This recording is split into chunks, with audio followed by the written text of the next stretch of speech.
Sometimes God takes a long time to accomplish his purposes, and sometimes we wish it was a lot sooner. And so today we finally kind of get out of that pit analogy. From the pit he is rescued, and we're going from a prisoner in Joseph's story to the palace of intrigue. And so we find ourselves kind of picking up where we left off last week, that if we're in the story, it's 2 years later. So we've kind of seen Joseph go from 17 years old, favorite brother, to thrown in a cistern, a pit by his older brothers who kind of knocked him sideways, sold him as a slave. They wanted to kill him, but they ended up opting. Judah steps in and says, let's make some money off this. And so they sell him as a slave to Egypt. He gets down to Egypt. He becomes a slave for Potiphar, the captain of Pharaoh's guard. And then after a season, it doesn't explain, was that a year? Probably not more than that. He is then thrown in prison because of the intrigue with his Potiphar's wife. He does the right thing, but he still ends up in prison. It's like that in life. Sometimes you're called to be faithful. You're called to do the right thing, and many times we expect if we do the right thing, things will go well for us. And sometimes it's the opposite. It doesn't go as well. And so as he's in prison, he gets to two prisoners, two key officials in Pharaoh's court, the cupbearer and the baker. Again, looked at that last week, that these are not just backdoor people. This is like Chef Gordon Ramsay. This is like the cream of the crop, the best chef. And the cupbearer is that wine connoisseur, and he interprets a dream. And we saw that character start to shift in Joseph's personality, where it was, oh, I had a dream, let me just tell you about it too. No, God's the interpreter of dreams. He's built rapport with these men so that they feel comfortable enough to tell him the dream. He speaks truth in love. He speaks good things to the cupbearer. And what we see in verse 15 of chapter 40 is this. After he gives a good interpretation, for I was indeed stolen out of the land of the Hebrews, and here also I have done nothing that they should put me into the pit. And he's risking success. He's asking him, remember me. That when it goes well for you, would you just put in a good word? And life is like that sometimes. We want to risk success. You're doing the right thing. You don't have to stay in the pit. You don't have to stay where you're at. Sometimes it's a little elbow grease. It's diligence. It's faithfulness, doing the right thing. And sometimes it's risking to say, hey, if this goes well, it could go really well. Now, if it goes well, it's not you bet the farm and you've lost everything. It's not like that of gambling at Vegas, but it's if this goes well, it could go really well and really blossom into something. It may not, and it's not going to devastate me in any way. And what's unique, and I'm going to go on some rabbit trails in history this week because I've been researching and going, my wife would tell you, for bedtime reading, I'll read about the Hittites and the Assyrians, and some of you are like, the who? She's like, that just puts me to sleep. And I'm like, it's so cool and fascinating. So I've had some sleep this week, but I've been reading a lot about that. But his concept is, I've been stolen out of the land of the Hebrews. And what's fascinating is we have to look at the scriptures in context and understand that when you date things, we are in 2025 AD. That means after death taking the Latin, that's being very generous with the terminology. After death of who? Jesus. Like we date our calendar based on when Jesus came and when he didn't. So really it was 3 AD for the record if you're really going deep, when he was born. But 0 AD is kind of like that's when he came. So we are 2,025 years after his birth. So we are not 2,025 years at this part of the story. We're more like 1,800 plus years before his coming. And so there's a lot of just nothing new under the sun, but culture and life looked a bit different. And so when the scriptures was written, it wasn't Joseph, and this is his eyewitness account. This is by a guy, if you read the book of Exodus, named Moses, who went back and wrote Genesis, Exodus, Leviticus, Numbers, Deuteronomy, the first 5 books. And you would have to know from Moses when he existed, which was in a specific period of Egyptian history, so he's going to write with that culture in mind. Which means when he puts things into scripture, sometimes it's not the exact, he's saying the land of the Hebrews. That's what it was known as when he was there. It's known.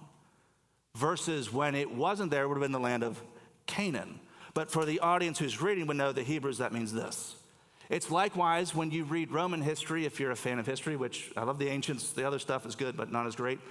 Romans, if I say Gaul, some of you are like, what? That's France. So when you talk about the Roman conquest of Gaul, Usually in modern history, if you were teaching sixth grade, you would say, oh, when the Rome conquered the French, because they would know, oh, France is here. But terminology would say it's Gaul. And so when you read scripture, at times it will say things and it's like, well, dates don't line up because you have to look who wrote this, Moses, a New Kingdom period. And so when it gets to this concept of Pharaoh, which is, we're really off track here, but side note, Pharaoh in the New Kingdom period, when Moses existed, when he was in court, you never listed the name of the Pharaoh. You just said Pharaoh. Later, they started to list the names of the Pharaoh. And so when you read scripture and it says there was a Pharaoh that did not know Joseph, that's later, or Pharaoh dreamed, as we read in chapter 41, there's a reason the name isn't given. Because in Moses, as he was raised and as he was trained, you didn't do that. And so he's writing to his current audience of explaining, this is our history. This is how we got to where we were. And as Joseph is explaining, it's a known area is what it tells us, that I was stolen from the land of the Hebrews, that's a known place. It's a known area that I was taken away and I was plucked here. And 2 years later in chapter 41, it says, after 2 whole years, Pharaoh dreamed that he was standing by the Nile. And if we pause there, what we're starting to see is, how do you and I thrive in a place called Babylon? And for us, terminology, Babylon, you read Revelation, Babylon is referred to as kind of the Antichrist, the antithesis of how do we live here in Westminster in a God-honoring, people-edifying, kingdom-advancing way? That's the question. And Joseph kind of answers that as well, because he's been doing that. Now, living for God and for Jesus would think that life should then go well for me, but it has done anything but the opposite for Joseph. But he's remained steadfast. He has remained focused. Now, he has looked for opportunities. He has taken advantage of the wisdom that God gives him, but he hasn't compromised who he is. And so what you find is, how are we called to live? Life goes on. There's only 2 things in life that last forever, and that is people and God's word. And so Joseph has lived for 2 years after he's given a great interpretation and thinking, maybe I'm going to get out of here. But imagine if you gave that good interpretation, told the guy, put your hopes, and then it's like, did he tell Pharaoh yet? Did he tell him yet? After 2 years, you got to think, I'm forgotten again. God, do you hear me? God, do you see me? But he's been faithful. And in verse 41, as we said, after 2 years later, Pharaoh has a dream. Well, the unique thing about Pharaoh is he was looked as little g God. In one sense, his reign and his right to reign was God or God's ordained, meaning his words were like God speaking to you. It was somewhat of a way to control. It was somewhat a way to hold power. So when Pharaoh dreams something and he remembers things, people took it a little bit more serious than others.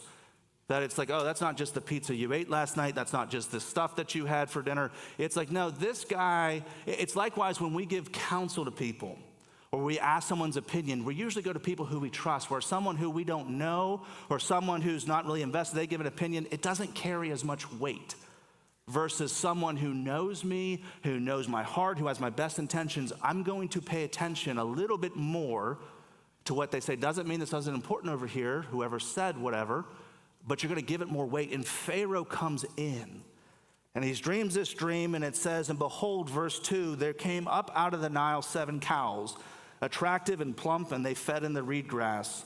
And behold, 7 other cows, ugly and thin, came up out of the Nile after them and stood by the other cows on the bank of the Nile.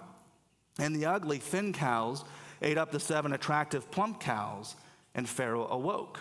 Like, have you ever had those dreams, those nightmares, right, where you wake up and you're like, what was that? And your heart's maybe beating a little bit faster, and you're like, I don't know if I want to go back to sleep yet. I've had these dreams, like growing up, my nightmares were with wolves. And so it was like, I'd be in my house, it would get dark. Like yesterday there was some thunder clouds, and it could never storm, but it's like, it would feel like that. And out from my backyard, there was some woods, and I could hear the howling, and they would be coming, and then I'm like, okay, I got to get out of here. I wouldn't go in the house and shut the door, I don't know why. But I'm trying to run, and it's like I'm in slow-mo. I can't run, and then I'm like, well, I can jump, and I start to jump, and I'm like barely going. And so I would wake myself up, and I'm like, and if I learned over the years, I need to stay awake for like 3 minutes, or I pick up right where I left off. And so Pharaoh, he's woke up. It's freaky dream. It's woken him up from his peaceful slumber. In verse 5, and he fell asleep and dreamed a second time. And behold, 7 ears of grain, plump and good, were growing on one stalk. And behold, after them sprouted 7 ears, thin and blighted by the east wind. And the thin ears swallowed up the 7 plump, full ears. And Pharaoh awoke, and behold, it was a dream.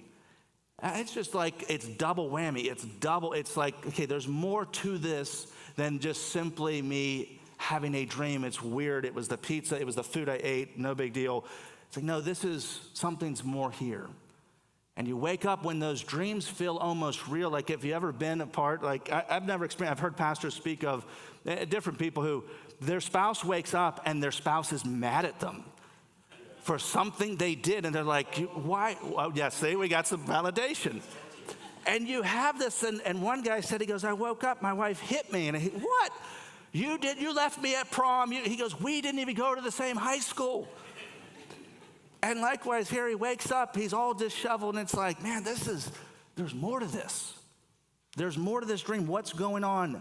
So in the morning, verse 8, his spirit was troubled, and he sent and called for all the magicians of Egypt and all its wise men.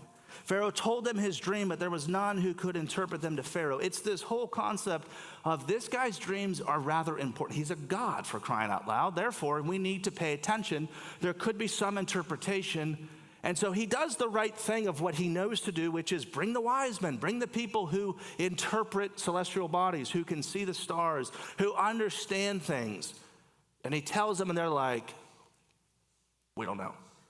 And like, imagine there's, like, if you're being told a dream, you're the magician, you're the wise men, and you tell the king, I don't know what that means. Like, there's a little bit of probably gun shy. There's a little bit of probably nervous energy of we can't tell the king what this is.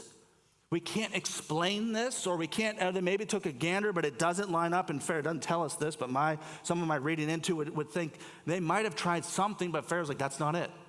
Like there's something about it that he knows there is something here that we need to pay attention to. The wise men can't do it. And we need to recall, and even in our own life, that life's answers are found in the Word, not the world. What does Pharaoh do? Pharaoh goes to the wise men, the magicians, to say, hey, what's going on? Not a bad thing to seek answers. You and I, how do we take that in 2025? Well, some of it is we'll have dreams or we'll get notices and we'll say, well, how do I fix this? Let me just go get someone's opinion on this, like my car breaks, let me get an opinion, let me get some estimates. And we look for sometimes life answers, let me quick fix, let me do it myself, instead of going back to God's word and saying, well, what is true? Or we start to watch the news. Like if you wake up and your first app to open is either Huffington Post or Fox News, you know what that does to you the rest of the day? It just sets you off. You start to read things. You start to let that influence. You start to worry. You start to think, well, the politicians said they would do this, and now they're doing this. You know they will say anything to get into office, and then they're going to do what they want. They got what they wanted. And if we're just thinking that, oh, the world has the answers, if I just buy this, and that's what you get inundated in social media, all those ads, if you just have this thing, if you just get this degree, if you just do, you'll be happy, and you won't. Because the only place you will find answers to life is in God's word. And for Pharaoh, he's looking at this. He doesn't have God's word. He doesn't even know who God is. But he does what he knows. And he seeks. And so it kind of comes up. Verse 9 kind of pulls it together. Then the chief cupbearer said to Pharaoh, it's kind of this like that moment you said, oh, I'll do this. And then you totally forget. Like someone texts you, right? You get a little busy, right? Then you go back, oh, I got to ask that person. And you pull up your cell phone and you're like, oh, they asked me a question a year ago. 6 months, oh, whoops. What do I say? And that's kind of this guy. He's kind of you're seeing this happen. You're watching it play out and you're like, oh yeah. There was a guy, I was helped. And in some ways, again, this is my opinion. You're looking for ways to, how do I raise up? How do I become more than I am? How do I raise my station? This is a perfect opportunity for that chief cupbearer to say, how do I raise my station? How do I get more favor in Pharaoh's eyes? And he's like, oh, I can solve the problem. So he says, like, oops, I remember my offenses today when Pharaoh was angry with his servants and put me and the chief baker in custody. in the house of the captain of the guard. Like, that was not a good occasion for the Pharaoh. Not good. The likelihood of someone tried to kill him in some ways, and the cupbearer was shown to be innocent. He was raised back and is bringing back this old memory. But the cupbearer knows something. He says, I remember today. Remember that situation that happened 2 years ago? Do you remember when you threw me in prison? Do you remember these things? We dreamed on the same night, he and I, each having a dream with its own interpretation. A young Hebrew was there with us, a servant of the captain of the guard. And when we told him, he interpreted our dream to us, giving an interpretation to each man according to his dream. And as he interpreted to us, so it came about, I was restored to my office, and the baker was hanged. Now, he's probably summarizing here, probably went into greater detail with Pharaoh, like, hey, this is what happened, blah, blah, blah. But he's saying this guy can tell you the answers. This guy has the answers. He can interpret this. He can give you all that you need. I meant to tell you, but now I get something out of this, and so let's go forward. And so verse 14, then Pharaoh sent and called Joseph, and they quickly brought him out of the pit. So he's been in prison. He's been in the slums. He's been in the dark. He's probably, again, he hasn't given in to, again, Egyptian culture, you would say, because you read that in the next part. And when he had shaved himself and changed his clothes, he came in before Pharaoh. What's unique about the Jewish people, and again, is I can't grow. Joseph has let the beard grow. In Egyptian culture, you are clean and smooth shaven. Like, you don't go before people unless you are clean. Like, if you're in the military and they're always like, they're watching, you're clean cut. And same with the clothes, like they're changing his clothes. He's been in prison, he probably smells just a little bit. You're not getting baths on a regular basis, so you've clean shaven him. You've brought him up before Pharaoh because there's a hope that maybe this is the guy that can give us answers. Maybe, just maybe, he's the guy who can speak, and maybe for the cupbearer, he's thinking, this is my ticket to get a little further. And our hope, again, is not found in any of the world's eyes, because we get there before Pharaoh, and Pharaoh said to Joseph, I have had a dream, and there is no one who can interpret it. I've heard it said of you that when you hear a dream, you could interpret it. Young Joseph probably would have said, yep, tell me it, I'll let you know what it is. Like fortune tellers, yep, tell me your dream, I'll tell you what it means. But we again see Joseph's character pivot yet again, and his ability to speak, one, truth and love, but even in a very delicate situation, like you are standing before the number one person in the entire kingdom. He could have your head off. He's already hanged the baker. He's raised up others. He has all the authority, all the power. Your likelihood is in those confrontations just to do whatever the person says, so you get off. Joseph answers Pharaoh, instead of it being like, yeah, I can do that, it is not in me. God will give Pharaoh a favorable answer. It's not in me. It's not me. What are we called to do? We're called to give an answer to the hope that we have. It's not me that brings hope. It's not me. It's the Spirit. And in our world that we live in that is desperately looking for hope, for joy, it's how we model that to say, it's not me, it's Jesus. We want to point all the time. It's him. It's about him. Fix it. Sit with it. Just show up. Just be a presence.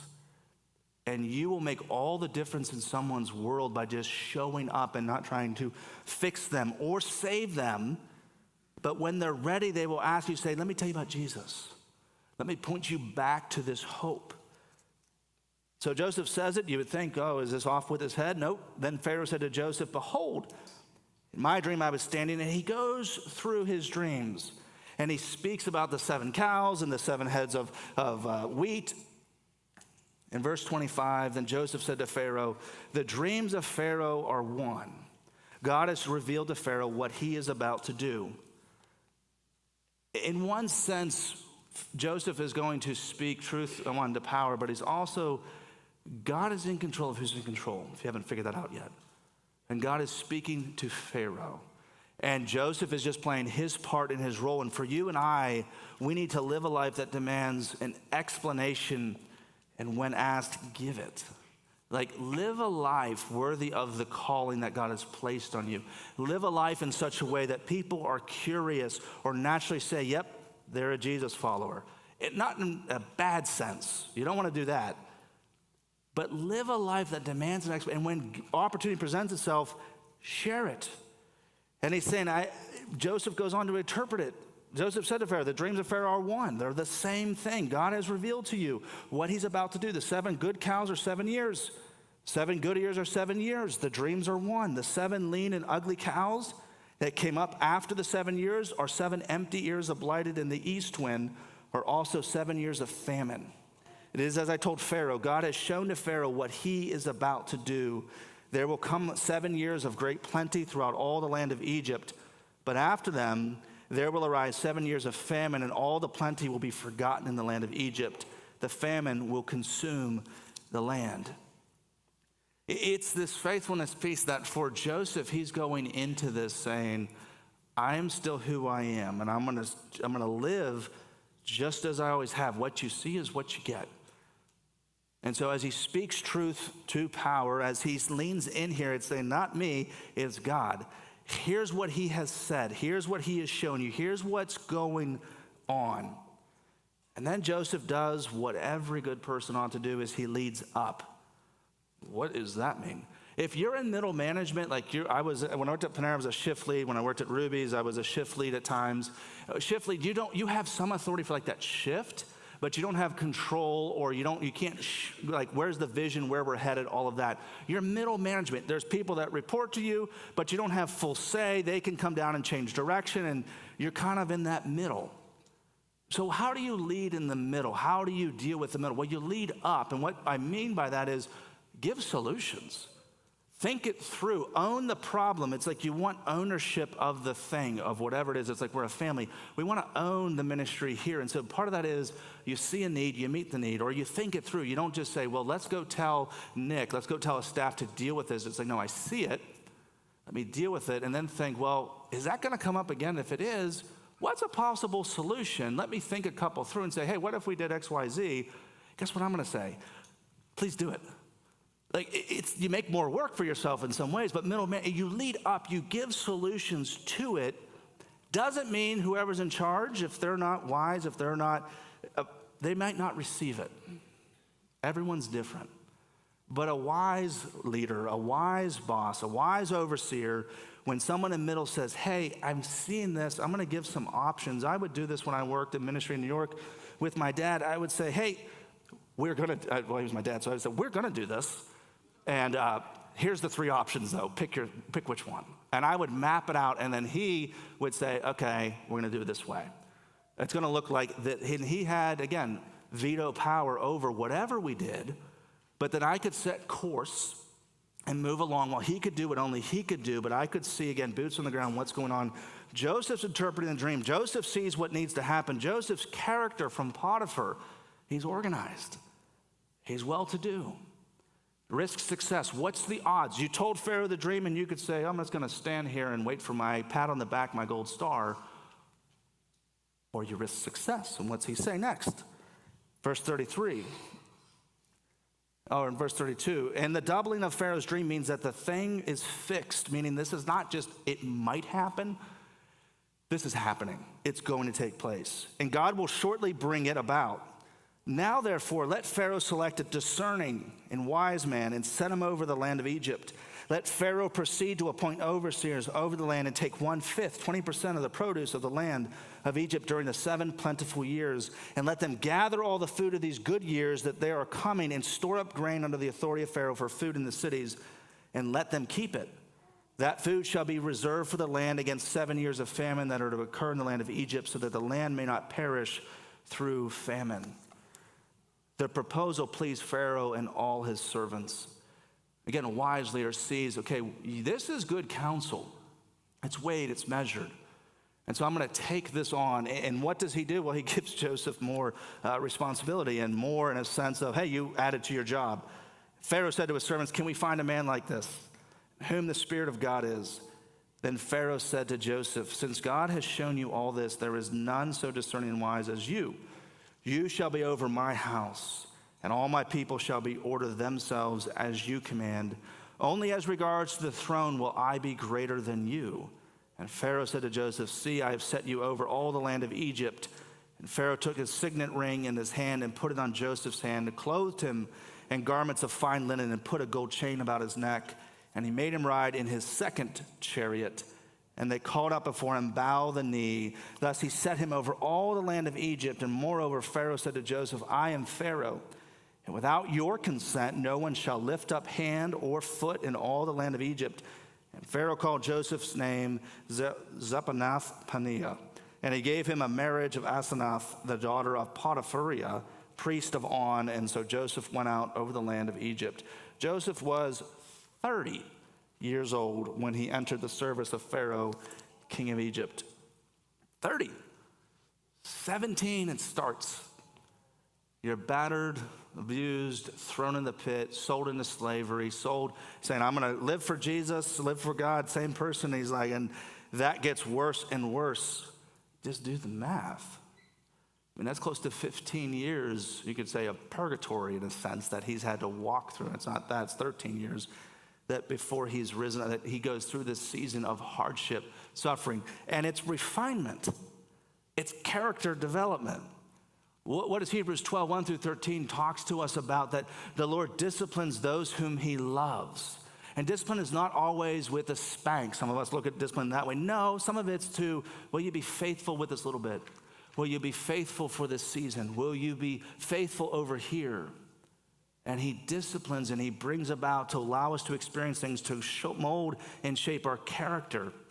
Just as Shelley said, our hearts matter.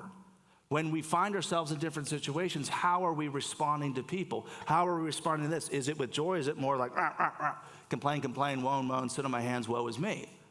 Doesn't mean you're not going to feel that way. Doesn't mean you're not going to have a moment where you just scream. As my mom would say, I'm going to scream, cuss, and spit nails. Like, that was her phrase. Now, she never cussed. I never heard her say cuss words in my house, but she would just get so flustered at times and so, and we doesn't mean we don't get there. Doesn't mean we don't express that at times, but Joseph at 30 being faithful, all of a sudden he finds himself number 2 in Egypt.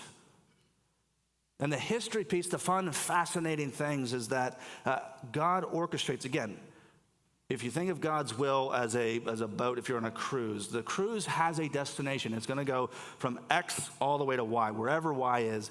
It's not deviating unless there's a massive hurricane or something. It's going to do its route. But you choose along the route what you do, what you eat, what places you go to as the different pit stops happen. And hopefully you don't miss the boat and have to go back to where it's going to end. Likewise, God's going to get us from where he needs us to. You're not going to thwart God's will.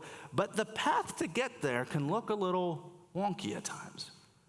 Or look a little unknown. Or look a little scared. Or a little bit, I don't know, does God really know what's going on? And what we have to find is we have to give God permission to take us from Egypt or to use us in Egypt. In one sense, I always say we want to go back to Egypt at times. And what that phrase means is sometimes we like the comfort of what is. And that's not where God has us. He has life full and abundant. Ephesians 2, 8 through 10 says you're saved by grace through faith for good works that God has prepared beforehand. So God does have a plan for us. God does have a desire for our lives to live in fullness. His yoke is easy. His burden is light. But at times it doesn't feel that way. And the fascinating history piece as this webbed and flows, I said Moses is the author of Genesis, Exodus, Leviticus, Numbers, Deuteronomy. He's in the New Kingdom period, which is several hundred years after this incident. And what you find is that these people that we're talking about, the Pharaoh, the Egyptians, are actually governed by a people group called the Hyksos. And if you're a student of history, you can go back and look. This was a specific period in time where Lower Egypt, the Nile Delta region, was actually not governed by true Egyptians, but it was really governed by what they known as Amorites or Canaanites or immigrants, people who were non-Egyptian. The kingdom had gotten to a point of weakness. And so people, as they flooded in through kind of the open corridor of trade routes in the Nile Delta, there's a whole people group that come into power. And as they come into power with their abilities and skills, cultural influences, they use the Egyptian culture when it serves that purpose. And when it doesn't, they use their Amorite personage and parentage. But what they do through history and study is that, they're full-bodied, non-true Egyptians to that region. They've immigrated. Now they have kids and families are born there. So how does Joseph get to number 2? Because if it was a true Egyptian, he would never be number 2. That's not their style. That's not their culture. And it's the high coast, and it's a position to allow God's plan. As you read through the rest of Genesis, as we go there into the book of Exodus, you say, how did they become slaves? Well, it started right here with the brothers throwing Joseph into a pit and then selling him into slavery. And then he rises to number 2. And as the story continues, all of Jacob and all the brothers and all the whole clan comes moving in to the region. And God says, you're going to be a nation to Abraham back in the early part of Genesis, and you're going to be as too numerous as the stars, but you're going to be travelers and slaves in a foreign country.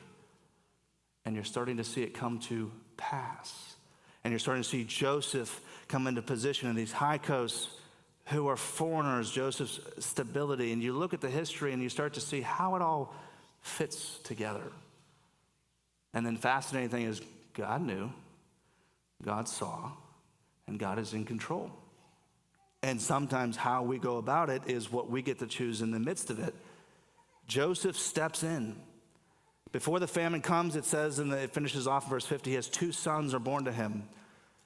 One he calls Manasseh, for he said, God has made me forget all my hardship and all my father's house. In one sense, the son is a reflection of God's coming and forgetting all that hardship. Second, the name of the second he called Ephraim, for God has made me fruitful in the land of my affliction. Bloom where you're planted, New Hope. Some of you are like, I don't want to live in Westminster. I don't want to be here. But you're here. Who knows how long you might be here? That's the one thing I've had to learn in life is like, I'm all in. Wherever I'm at, I'm all in. And we have our culture which says, I'm going to hold back a little bit because I don't know how long I'm going to be here. And if I get to know you, if I get to know everything about you, you can hurt me, that you're going to leave me at some point. But there's a richness that when you dive in, when you get invested in a place, and it's like, yes, I'm right here. God, you can use me here or you can take me out. I'm good with either. He's all in with whatever God has. And that's the risk as you get to know people, is that as you get to know them, you find out all the funky stuff in their life, and they get to know all the funky stuff in your life. And it's like, will they still like me? Will they still let me be a part, even with all the turmoil, and that's the beauty of the church, is we're a bunch of messed up people. Life is hard, and it's about showing up and just being present for one another, and we give God permission to either take us from here or keep me here. Let me be used by you. Let me be your hands and your feet. And that's what we see in Joseph at the end of this. So when the famine had spread all over the land, Joseph opened the storehouses. He sold to the Egyptians, for the famine was severe in the land of Egypt. Moreover, all the earth came to Egypt, to Joseph, to buy grain, because the famine was severe over all the earth. And it's because of this famine that Joseph, again, rises number 2. And we'll see the brothers, because of the famine, they have to now come back. And we get to start to see over the next couple of weeks, what's that interaction going to be like between Joseph and his family? What's that? When you ever think about that with someone who's maybe harmed or wronged or something with you, and then all of a sudden, years later, you get the chance to like, oh, we're going to both, what's that going to be like? Joseph has no idea that this is in the cards. He just knows, bloom where I'm planted, do my part. I'm going to follow after God. I'm going to lead in a way that causes people to ask, who do I worship? What am I about? And then let God dictate and direct the rest. And again, bloom where you're planted, right where you're at, but live a life that demands an explanation when asked, and give it. Give it. Let's pray this morning. God, we're grateful to know and to seek you, that you are the reason we gather, that as we look at Joseph's life and just the hardships that he went through, and maybe if we find ourselves, Jesus, in a hardship or in a point of just frustration, and Lord, maybe it's been a while, maybe it's just starting, would you give us patience? Would you give us perseverance as you did to Joseph, that even in the midst of this, Lord, he still did his part, but he also risked success. He also looked for opportunities to better where he was. Not going against you, Jesus, but to work with you, but seeing what would you have? Is this the place? Is this the time? And he sifted and he discerned and you molded and shaped. Would you allow us to be molded and sifted and shifted, and our character to be molded as you did to Joseph? And Lord, maybe we find ourselves in positions as Joseph did, in high positions of authority in different areas, or maybe we don't. But we bloom right where you put us, Jesus, for the season that you have us here, to lean in with all that we have, to live in a manner that is God-honoring, people edifying, and kingdom advancing, so that you would be proclaimed and that people would see you and they would find you. So we ask that you would guard our hearts and our minds as we sift and shift and think about this message, Lord. Maybe not just think this was a good message this morning. Nick did a great job, but what do we do with it? How do we look in our own lives to be faithful, to speak truth, to live in a way that is honoring and edifying to you? We ask this all in Jesus' name. Amen.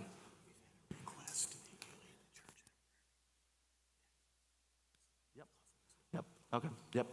So we just had a quick request. I'm going to pray this morning as well. You have the natural tragedy with Texas and some of those families that are over there. So we're just going to just guide us in a prayer just for that piece as well. And then we'll close out this morning. But let me pray and guide us in that prayer as well for those families. Again, when you get to stuff like that, we dedicated children, and you have people who are walking through a disaster and grief and loss, some known, some unknown. So let me just pray for that this morning. God, we recognize, Lord, our brothers and sisters who are in Texas, who are dealing, Lord, church families, believers and non-believers alike, who are dealing with immense tragedy as they work through the flood ravaging, Lord, of that area. We ask for wisdom of those who are on the ground, boots on the ground, who are engaged with the lives of the people. But we also lift up, Lord, those who are mourning the loss of a loved one, that they would find hope in you, that the gospel would be preached at each of these memorial services, that, Lord, your church would step up. And those that are seeking and searching, that if there is possibility, Jesus, and there always is with you, Lord, they would find those that are missing, that they would be able to put closure on the situation, wherever it may be. Of the ones lost, would you provide comfort? For those that have survived and are still walking through, who maybe have medical, would you be with them and give them wisdom and grace? Lord, we ask for your discover and your protection, that the body of Christ would step in where we can to assist, to be present, to be there, and that you would give wisdom and counsel to those leading efforts on the ground, recovery and rescue. We ask in Jesus' name. Amen. Well, would you stand with me as we close out this morning? And just as we gave over to the children, may the Lord bless you, may he keep you. May he make his face to shine upon you, give you favor, and be gracious to you. May you go in peace this day. We'll see you all next week. Why do I ever tell you? You always do what you say you're gonna do. Why do I ever tell you? You've caught me every time before. Throughout his fear, try to glue me to the floor. You've caught me every time before. Looking down from up so high, there's a battle inside my mind. You keep telling me I'm made to fly. I'm gonna jump into your arms, into your arms. I'm gonna give you all of me, everything. I'm never looking back, fixing my eyes on you. I'm gonna jump into your arms, into your arms. I'm safe when I'm in your shadow. I'm holding on and you're never letting go. I'm safe when I'm in your shadow. Looking down from up so high, there's a battle inside my mind. You keep telling me I'm made to fly.